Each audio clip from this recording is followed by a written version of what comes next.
I'm back with another video, and today I wanted to talk about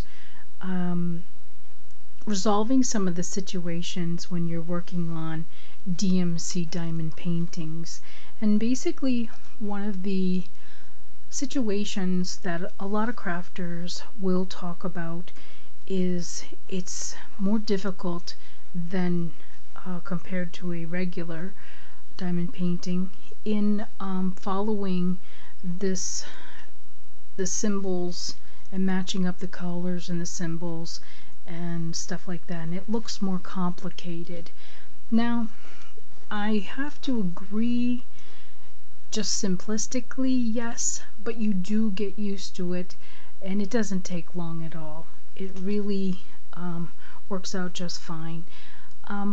One of the things that I have noticed that helped me quite a bit is this, and let me get these things here, and these are open, so I hope I don't spill any.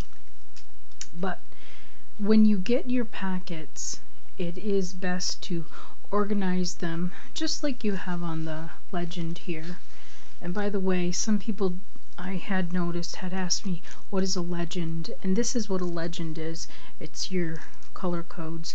And I know that sometimes there's not even any English words on them, so this is your legend right here. And so this color does not go to this one, it actually goes to this one down below.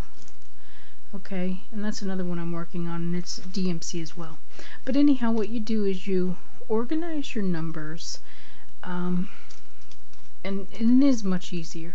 So you put your 400s, 500s, 600s, 700s, 900s, all the way up to 3,000, whatever it is, and you just you'll get like, you could get like 3 or 4 or 5 packets of the same color. So you just organize them and you put them in a little bin, or keep the plastic thing and just organize them so that it's easy to go in and get the number you need very quickly.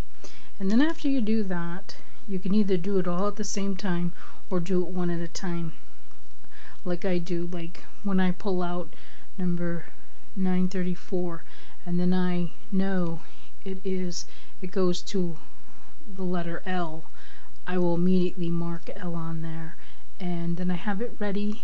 And this one here is like a down arrow symbol for 414, so I can just use them that way. That helps you so much better and easily to keep organized and to know what you're doing, and that kind of thing.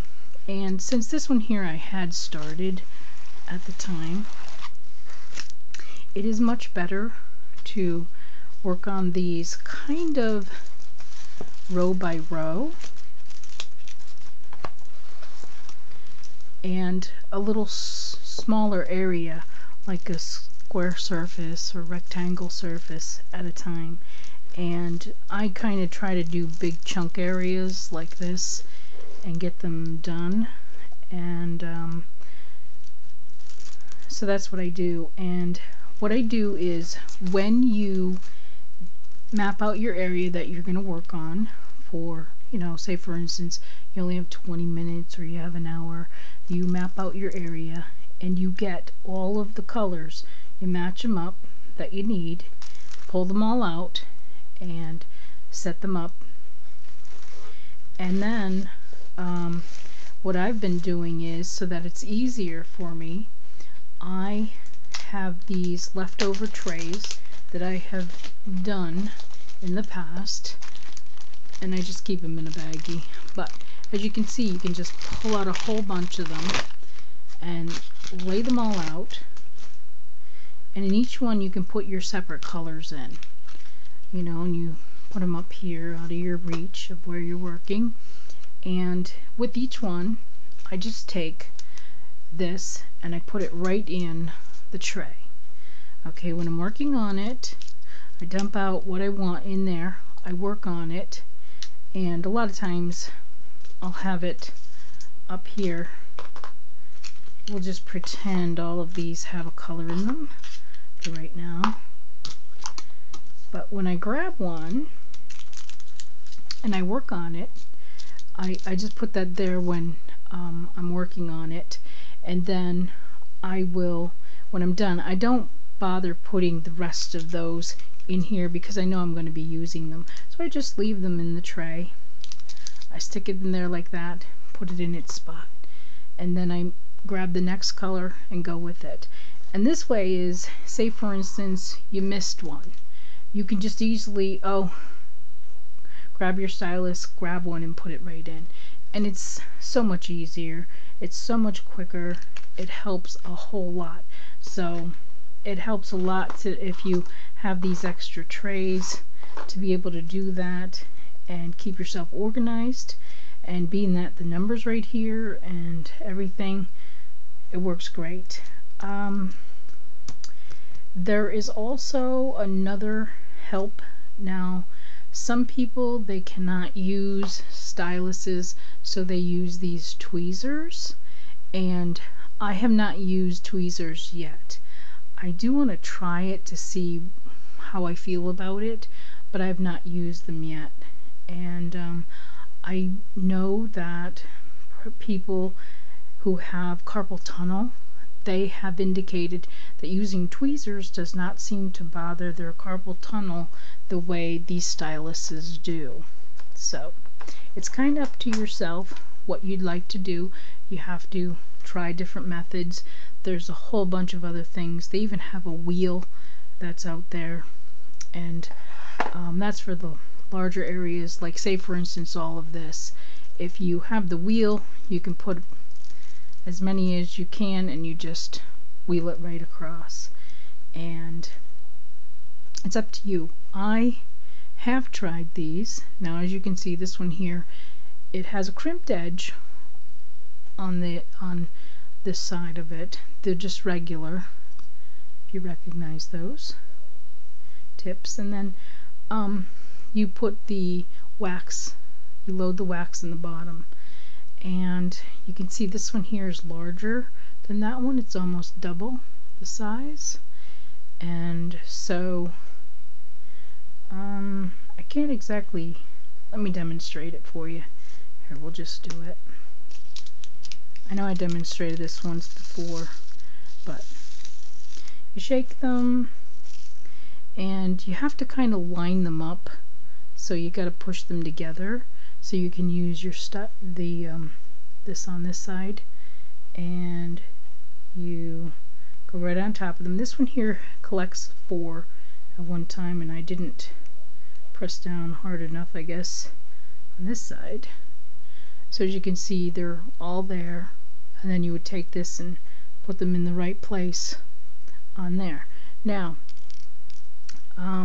this one of course does more than that. I think if this one does 4, this one might do 7.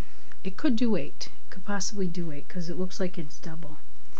But that's something you can do, is use these to get it done quicker. That helps with doing these as well. And if you prefer just doing one at a time, no problem with that either. Actually, I have been doing them one at a time, and I kind of like it. It's relaxing and it doesn't bother me to do a big area. I have worked with these, and I'm not great at it just yet, because I find that sometimes they're a little bit crooked, and so I find myself nudging them to get them a little bit straight. So, but like I said, I just started using those methods of these bigger sides, and so we'll see if that happens.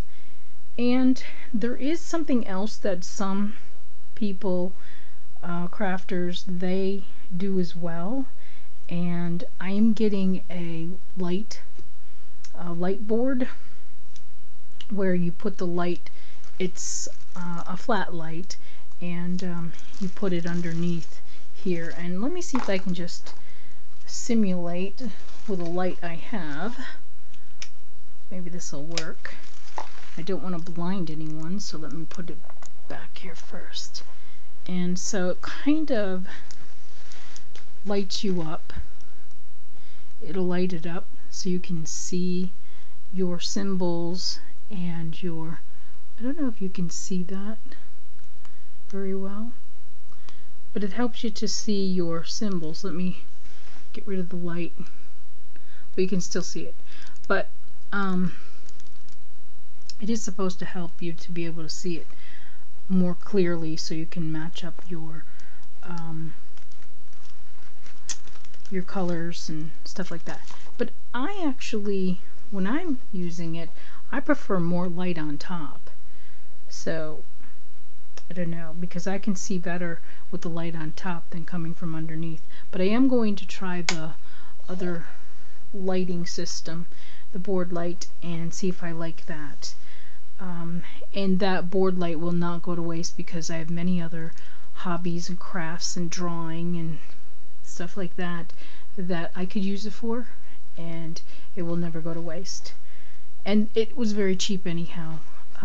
So I am getting a few different things coming soon, and I have a whole bunch more which I'm going to do another video right after this one of different items that I had received recently, and I'll share that with you. But there's really nothing to be fearful of with DMC Diamond Paintings. They might be a little bit more difficult or complex at first, but you do get used to them. And like I said, a lot of crafters, they love them because there's a lot of clarity. There's the color shading. They go from one color to, you know, different shades of the same gray, you know, or browns or whatever, and it's really wonderful. You get a really very crisp picture when it's completed, and it just seems like there's a lot more detail, and it's less I want to say digital, but that's not the word I'm looking for. It's less pixelated. That's the word I wanted. And so this one here is of course the famous tree in Manhattan, and I absolutely love this. I went there one year and I saw this, and so it's just bring back a lot of lovely memories, and I can't wait to work on this and get it completed. And during the holidays I will put it up every single year, so it'll be nice to do. Okay, so that's pretty much it for this particular video. If you have any questions about DMC, just leave a comment below and I will try to answer it or do another video for you. Okay, so that's it for this video. We'll catch you in the next one.